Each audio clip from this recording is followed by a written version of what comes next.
Murakoze mwebwe mwese mwashimye kubandanya mukurikirana imbonesha kure yanyu BTV n'umwanya w'amakuru mu Kirundi duhera ku ngingo nkuru ziyagize.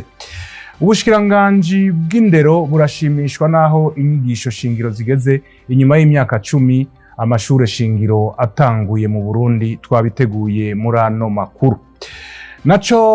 Nago ururimi rw'igiswahili ngo rushobora guteza imbere umuryango w'ibihugu biri muri Afrika y'ubuseruko EAC navyo twabiteguye muri ano makuru. Umukuru w'igihugu Evariste Ndayishimiye amenyesha yuko mu Burundi mu bisanzwe umugabo n'umugore bangana, reka mbere n'ivyo batunze ngo ari vyabo vyose kiretse igihe babivuganye imbere yo kubaka bakavugana yuko umwe wese azogira gihunda ageraguye. Mugabo mu bisanzwe tuzi yuko ivy'umugore biba ari ivy'umugabo. Twabiteguye muri ano makuru mu kanya nido.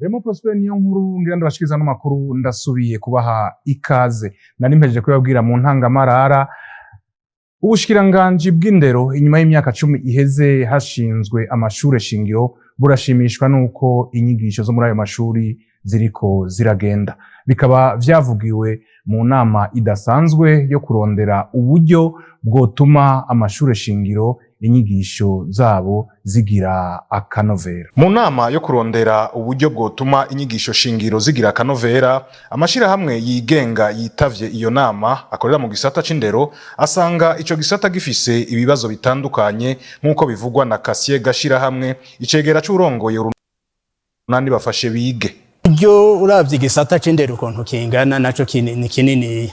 Buryo ubwo 20% butangwa na leta, igice kinini kija mu bakozi. Ija guhemba abakozi kandi abakozi ubushikiranganji bw'indero bukoresha ni benshi cyane. Umenga baraba hafi ibihumbi 70, bararenga ibihumbi 70.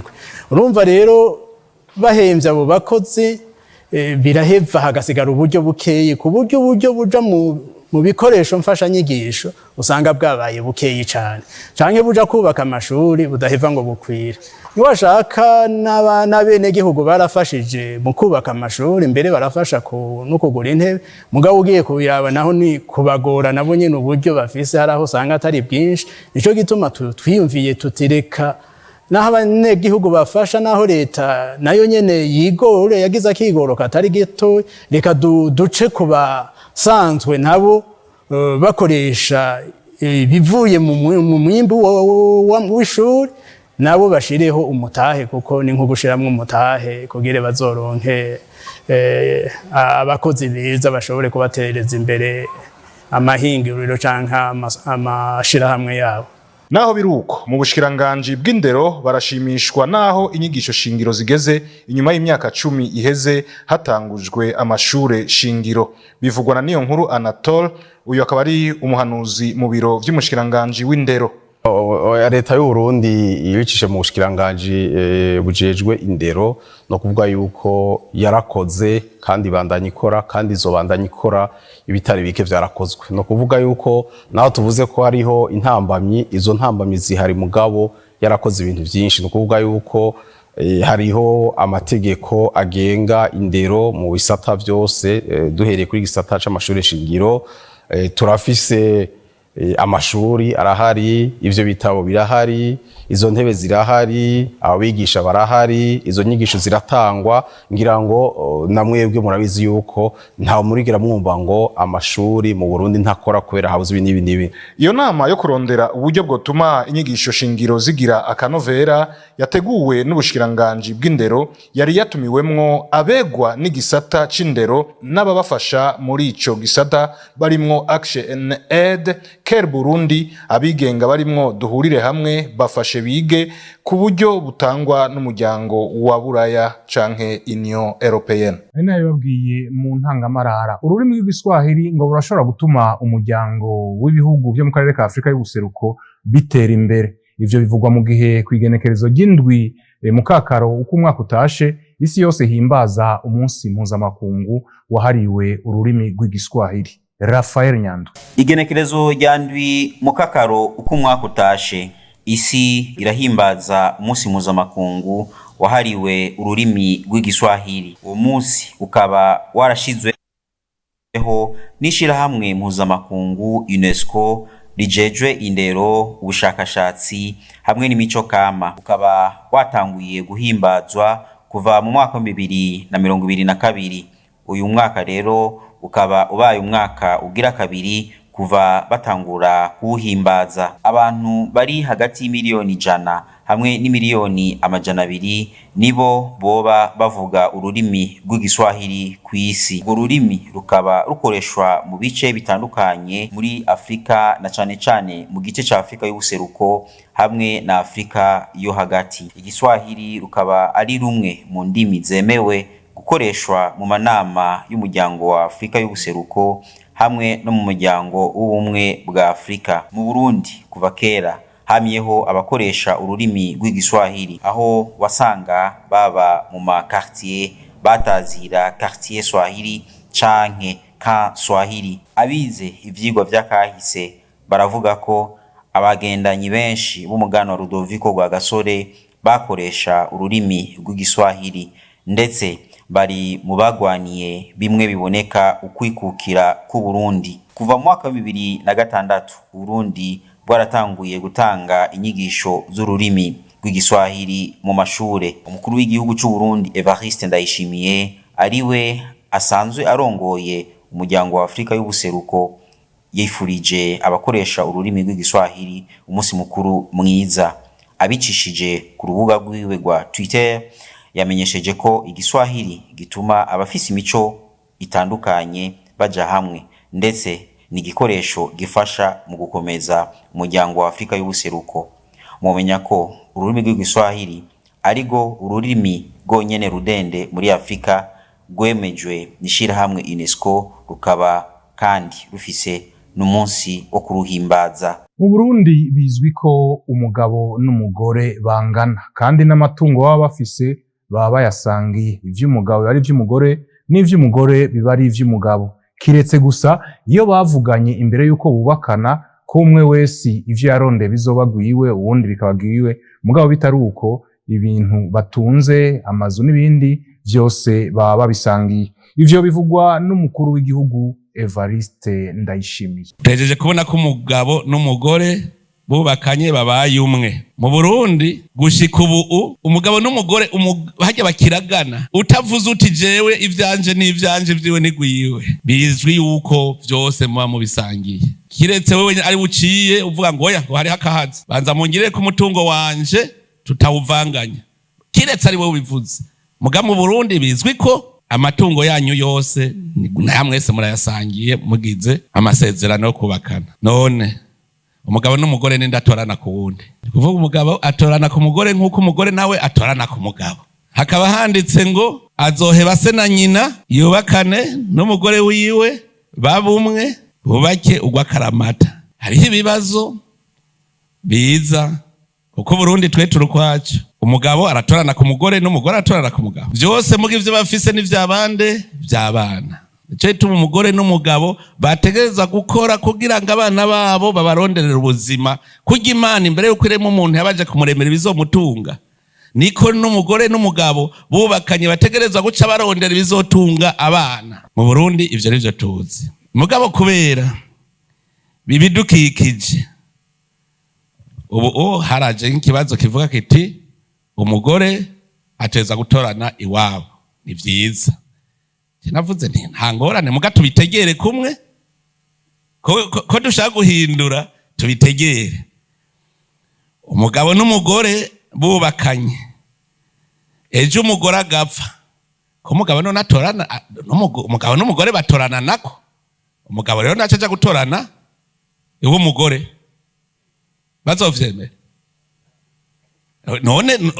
None ivy'umugabo si ivy'umugore, ivy'umugore si ivy'umugabo. None ntiwumva ko ivy'iwabo w'umugore ari ivy'umugore? None ko baciye banka ko biba ivy'umugabo, ategeza kuja kubitorana. Tubitegere kumwe iyo abantu bariko baravuga ikintu bamenye ico arico. Kurangura amabanga yabubatse ku mukenyezi yibungenze ntibibujijwe namba, kiretse iyo kumbure hari ububabare bimutera. nayo ahandi nta ngorane n'imwe biteye. Bivugwa na muganga Innocent Ndayikunda yanonosoye ibijanye n'indwara z'abakenyezi. Mu bisanzwe umupfasoni yibungenze ntabagwaye, naco tuma rero atarangura amabanga y'ububatsi. Hanyuma kigira kabiri nuko iyo umupfasoni yasamye cane cane mu gice ca mbere c'amezi 3 ya mbere, usanga hari ibintu bihinduka mu mubiri wiwe, kuvuga bibereho ingene arya, usanga adawa aciragura, usanga mwaye mafisi seseme, canke ugasanga yamarushe akagira ibizunguzungu, canke aribwa mu nda kwera indiki yashika mu gitereko. Muri ico gihe kenshi usanga kurangura amabanga y'ububatsi atakibishira imbere cane. Muri ico gihe birasabwa ko umushinga nawe ugaragaza akamutahura, kuko akabirindira ko ntaho bica. Ariko ubundi ntaco tumana kimwe umuntu atarangura amabanga y'ububatsi kubera yibungenze. Nuko iyo umupfasoni asamye inda birava ingene yayisamye, birava imyaka afise, bikava yuko yararindiriye umwana cane canke ataramurindiriye, biva ko inda ya mbere canke inda ya gatatu canke inda ya kane. Iyo umupfasoni yasamye nk'inda yirindiriye umwanya munini cane canke amaze gukorora inda nka 3 canke 4, iyo ageze ko asama inda yindi, gusubiza kumubaza ko ivy'amabanga y'ububatsi abishaka canke atabishaka ubusa n'uko karamugora, kuko aguma yibaza ko yarangura amabanga y'ububatsi indi habivayo, yarangura amabanga y'ububatsi umushinga ntafashikira iyo umwana ari. Ukuvuga ngo mu mutwe wiwe nta si haba ari kubijije amabanga y'ububatsi.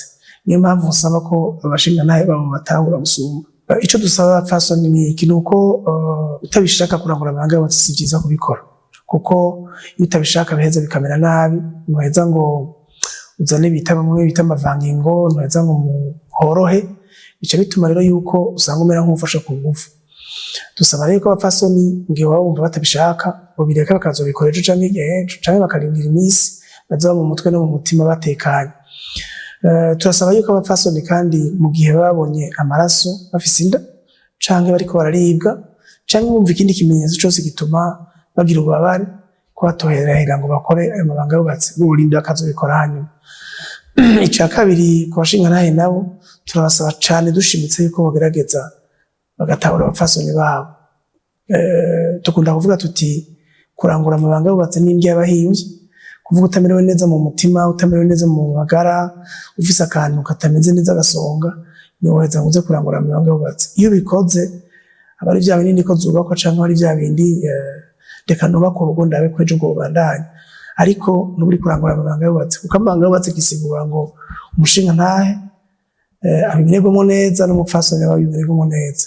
Bisigura yuko umwe muri bo atabishaka neza bovyigiza inyuma gatoya. Abanyempano bataragira aho bishikanye barakwiye gushikirwa kugira ngo bazane iterambere mu vyo bakora. Ivyo bigwa na Prosper Nijimbere ahagarariye ibikorwa vy'umugwi Original Music, bariko barugurura ibikorwa vyo gushira ahabona ivyo bakoze. Ange Sherissa Nzeyimana. Kugura icese ibikorwa vy'umugwi Original Music, aho hakiri uwundi muririmbyi agira kabiri muri uwo mugwi inyuma y'umuririmbyi ya Dojo San, nkuko bivugwa n'usanzwe ahagarikiye ibikorwa vya Original Music Prosper Nijimbere. Bari kugurura ibikorwa hazarani vya Original Music ngaha muri mu Burundi, kuko twari tumaze igihe kirekire twitegura babishike kubashikiriza artiste wacu ariwe Frokid, akaba twatumanye na nyene igihe kitari gitoya tumutegura. Ntivyari vyoroshe mugabo umuntu agashika yari kaje. Nayo Original Music isanzwe idakora mu gisata c'umuziki gusa no mu bindi bisata irahakorera. Ikintu ca mbere Original Music ifise kwisonga ni projet yo kubaka Original Music Headquarters ngaha mu Burundi. Iyo ikaba ari projet 2024-2026. Ni projet izotwara hagati y'imiliyardi 3 y'amafaranga y'amarundi.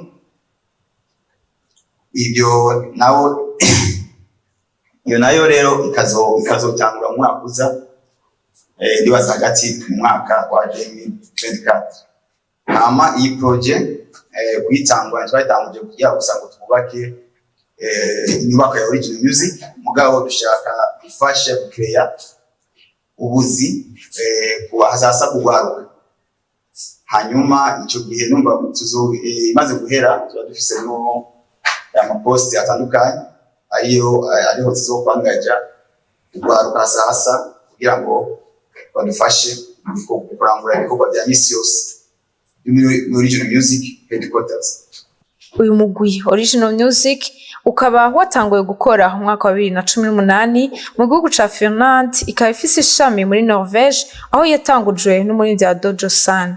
Amakuru yacu tuyahereze mu yavugwa mu vy'inkino twateguriye na Gilles Verne na Akimana. Avuga mu nkino tere muri nkuru nziza cup ho ku munsi w'ejo zariko rakinwa urukino rwa nyuma hagati y'umugwi wa Vitaro na Flambeau du Centre. Uzotahukana ico gikombe akazoca aronka amafaranga miliyoni 12,500. Uzo wa kabiri acaronka miliyoni 10, wa gatatu n'uwa kane bahabwa miliyoni 5. Nayo iyindi migwi yitabiriye iryo higanwa ikazoronka miliyoni 3 kuri buri mugwi. Makuru yacu yabandanirize mu bakinyi bariko barahindura imigwi ku mukinyi Bizimana Amis batazira Kutinyo yaje kuba yerekeza mu mugwi wa Bumamu FC avuye mu mugwi wa Kiyovu wo mu gihugu c'u Rwanda. Uwo mukinyi wazakinira umugwi wa Rukinzo akaba yaranakiniye kandi umugwi wa Sofapaka wo mu gihugu ca Kenya. Akaba aje rero gufasha umugwi wa Bumamuru ko uzitabira amahiganwa ya CAF Champions League uzobukeneye abakinyi bamenyereye amahiganwa. Tukiri mu mugwi wa Bumamuru umunyegori wabo Patient Ndikumana yabafashije mu gutwara igikombe ca Primus League anitwaye neza cyane kuko yamaze inkino zitari nke hadatsindwa igitindo na kimwe. Yaravuyemo umugwi yerekeza mu gihugu c'u Rwanda agiye gukinira umugwi wa Magaju FC. Umukinyi Joseph Shimirimana yahora akinira umugwi wa Aigle Noir akaba agiye gukinira umugwi wa Adama Dermispor wo mu gihugu ca Turikiya uri mu kibanza ca kane. Uwo mukinyi akaba agiye kuzoboneka mu higanwa rya UEFA Champions League uwo mugwi uzokina. Akaba afise agaciro k'350 z'amafaranga y'amanyaburaya. Joseph Shimirimana akaba yahora mu ico gihugu nyene ca Turikiya akaba yaravuye mu mugwi wa Yeni Malatyaspor. Amakuru yabandanirize mu nkino z'amaboko basketball aho kuri no gatandatu inkino zoba ziriko zirabandanya higanwa rya playoff.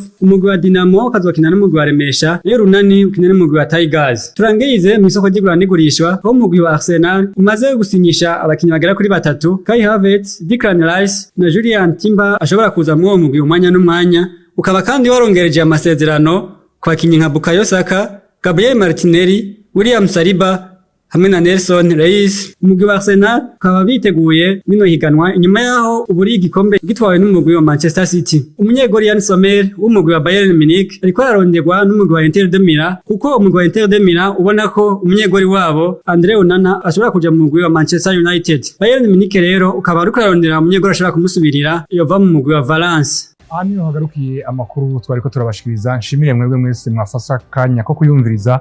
Ntibagiye gushimira abagenzanje bamfashije kuyatororokanya no kuyatosora gushikaho ndayabashikiriza kugira ngo amasanamu n'amajwi yanje bibashikire atankomanzi ndabikesha abari mu buhinga bw'ivyuma. Remo Prosper niyo nkuru yabashikirije. Ndabifurize kugira ibihe byiza mu banyu no mu byanyu naho butaha murakoze.